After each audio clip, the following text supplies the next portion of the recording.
가인이 하나님을 떠나서 간 곳이 에덴 동쪽의 놋 땅입니다. 여호와 앞을 떠나서 에덴 동쪽 놋 땅에 거주하더니 놋 땅으로 간 거죠. 가인이 이동하는 방향은 에덴 동쪽입니다. 근데 이 타락한 인간은 계속 이제 동쪽으로 갔던 것을 성경에서 보게 되는데요. 가인이 동쪽으로 이동하는 이유가 있어요. 첫째는 그가 동생을 죽였기 때문에, 가인이 동생을 죽였기 때문에 더 이상 자신의 가족과 친척들을 볼 수 없는 상황이 되었습니다. 일을 저지르고 같이 살아갈 수 없는 거죠. 그래서 이제 동쪽으로 이동하는, 이제 집을 떠나서 동쪽으로 이동하는 그러한 모습을 봅니다. 물론 이제 그런 이유도 있습니다만은 근본적인 이유가 따로 있어요. 바로 가인은 하나님 앞을 떠나게 됩니다. 하나님 앞을 떠나는 거예요. 이 가인은 하나님과 더 이상 함께할 수가 없습니다. 타락한 인간은 구원자를 통해서 죄사함을 받으면 다시 하나님께 회개하고 영생을 얻을 수가 있습니다. 그런데 이 가인은 아벨을 죽임으로 스스로 그 기회를 없애버렸습니다. 이제 무슨 말입니까? 가인의 그 악함으로 내가 지옥 가더라도, 내가 영생을 얻지 못하더라도 아벨을 반드시 죽이겠다는 그런 생각으로 일을 저지른 겁니다. 다시 얘기해서 가인이 아벨을 통해서 메시아가 오신다. 메시아가 오신다는 건 뭐예요? 죄에서 구원할 구원의 주 구원자가 오신다는 거예요. 그런데 가인은 그 아벨을 통해서 오신다는 그 메시아에 대해서 생각하지 아니하고 가인은 아벨을 죽인 거예요. 그러니까 아벨을 죽임으로 스스로 그 기회를 잃어버렸어요. 하나님께 회개하고 영생 얻을 수 있는 그 구원의 그 길이 뭐 내가 구원자가 아니면 안 된다 하는 그것 때문에 결국은 죽였단 말이죠. 인간은 선과 악의 주인이 되기로 결정한 순간부터 메시아에 대한 증오로 가득해집니다. 그래서 선과 악의 유일한 주인은 오직 하나님 외에는 없기 때문에, 타락한 인간은 반드시 하나님을 대적하게 되어 있단 말이에요. 그래서 하나님은 회개할 마음이 전혀 없는 가인을 다른 지역으로 떠나보내십니다. 그러니까 가인이 피해서 동쪽으로 간 거고, 또 하나님은 그 지역으로 떠나보내신 거지요. 가인은 자신 안에서 계속 돌이키라고 말씀하시는 하나님을 스스로 거부를 하는 겁니다. 그리고 동쪽으로 떠난 거예요. 점점 하나님이 계신 곳과 반대로 이동하다가 에덴의 동쪽에 놋이라고 하는 그 지역에 거주하게 된 겁니다. 여기서 에덴의 동쪽이라고 하는 이 말은 아주 중요한데요. 신학적으로 동쪽은 중요한 의미가 있어요. 창세기 전체를 보면 타락한 인간은 계속 동쪽으로 이동을 합니다. 동쪽은 해가 떠오르는 곳이지요. 그래서 하나님을 잊은 자들은 빛을 발하는 태양이 있는 동쪽으로 계속해서 이동을 합니다. 그러니까 하나님을 바라는 것이 아니라 이제 빛을 발하는 그 태양을 향해서 나가는 거지요.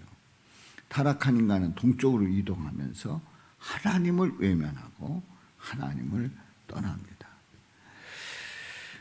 하나님을 떠난다고 하는 건 이건 참으로 불행한 일이지요. 우리는 이 가인이 일을 저지르고 나서 동쪽으로 갔다고 하는, 하나님을 떠났다고 하는 그 내용을 지금까지 보았습니다. 그렇다고 하면 이 가인에 대해서 이 동쪽으로 떠난 이 가인은 그야말로 하나님을 떠났지 않습니까?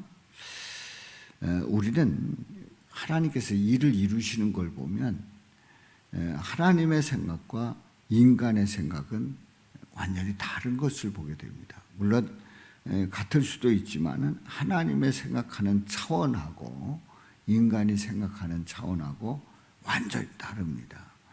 성경에 보면 이 고라가 나오는데요. 이 고라는 모세가 이스라엘 지도자 아론이 그 대제사장으로 세워진 뒤에 이제 그 고라는 레위 자손 고라는 생각하기를 이 모세와 아론 이 집안이 형과 아우지 않습니까? 이 집안이 모든 권력을 다 차지했다고 생각을 한 거예요. 이 고라가 이제 그런 생각을 하는 거지요. 그래서 자신은 모세와 아론에 비해서 천한 위치에 있는 것을 원하는 것에서 멈추지 않았어요. 그러니까 아니 보니까 나도 레위 자손인데 모세와 아론이 이스라엘의 지도자요 대제사장으로 세워졌는데 나는 그 뒤치다거리만 한단 말이지요. 뭐 앞서서 앞에 나서서 뭘 할 수 있는 게 아니란 말이에요. 그래서 이 고라는 하나님께서 세우신 모세의 이 권위에 대해서 대항을 합니다. 대항을 합니다. 그런데 그 결말이 어떻게 되냐면 고라는 하나님의 심판을 받고 갈라진 땅 속으로 빠져서 자신뿐만 아니라 온 가족과 함께 다 몰살을 당합니다. 참 불행한 일이지요. 우리는 엘리 제사장을 보게 되는데 엘리 제사장은 자식들이 하나님을 무시하는 것을 알고도 방관했다가 두 아들을 전쟁터에서 잃어버리게 됩니다.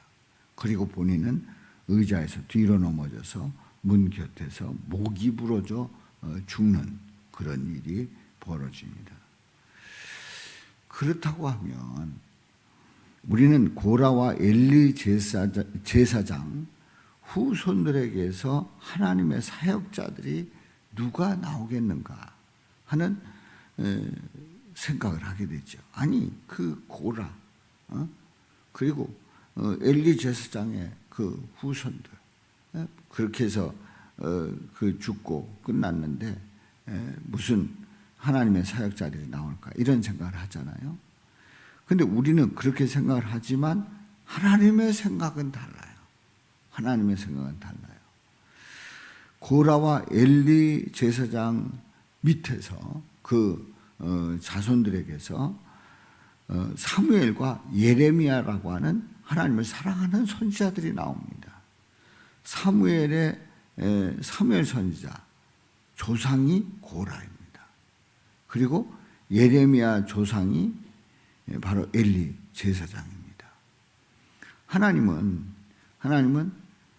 보면은 생각해 보면 그 후손들에게서 누가 나오겠는가 했는데 사무엘이 나왔고 엘리야가 나왔어요.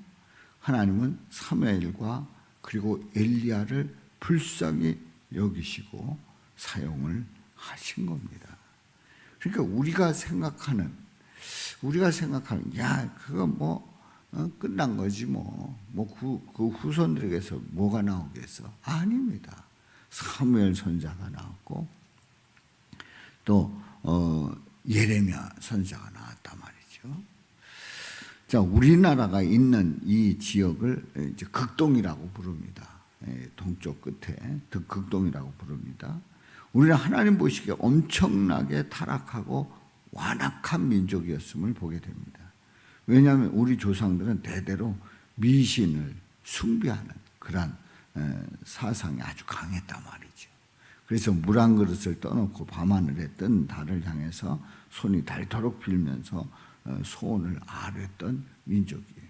그때 복음이 안 들어왔기 때문에 뭘 몰랐기 때문에 그렇다 그랬던 거다 이렇게 얘기를 합니다만은 어찌됐든 그 미신 숭배를 했던 우리 조상들이란 말이죠. 고려 시대에는 불교가 이제 나라의 종교였죠. 또 조선 시대에는 유교를 국교로 삼아서 창조주가 아니라 인간의 윤리 도덕을 강조했던 민족이 바로 우리 민족이다 말이죠. 근데 하나님은 어떤 민족의 조상이 완악했을지라도 그 후손에게 은혜를 베푸시는 분이다 말이죠. 그래서 하나님은 민족 전체가 타락했을 때도 다시 회복시키시는 자비로우신 분이시단 말이에요. 그러니까 우리가 생각을 할 때, 야, 나 틀렸어. 끝났어. 우리가 생각하면 북한은 뭐 완전히 다 끝났어. 하나님을 믿지 못하게 하고, 또 교회를 다 문 닫게 하고, 또 예수를 믿는다 선언하는 순간 그것은 죽는 순간이 되는 거란 말이에요. 자, 이렇다고 하면 거기서 무슨 일을 하시겠어? 그리고 그 후손들은 어떻게 쓰임 받겠어? 이건 우리 생각이에요. 하나님의 생각은 다르단 말이죠. 우리 조상은 동쪽의 끝에서 하나님을 가장 대적했던 그런 자들이지만, 하나님은 그런 우리에게 창세기서부터 요한계시록까지 말씀이 열리는 놀라운 부흥을 선포하시고 예수님의 말씀을 우리에게 깨닫게 하신단 말이죠. 그러니까 우리가 이제 복되다고 하는 게 뭐냐?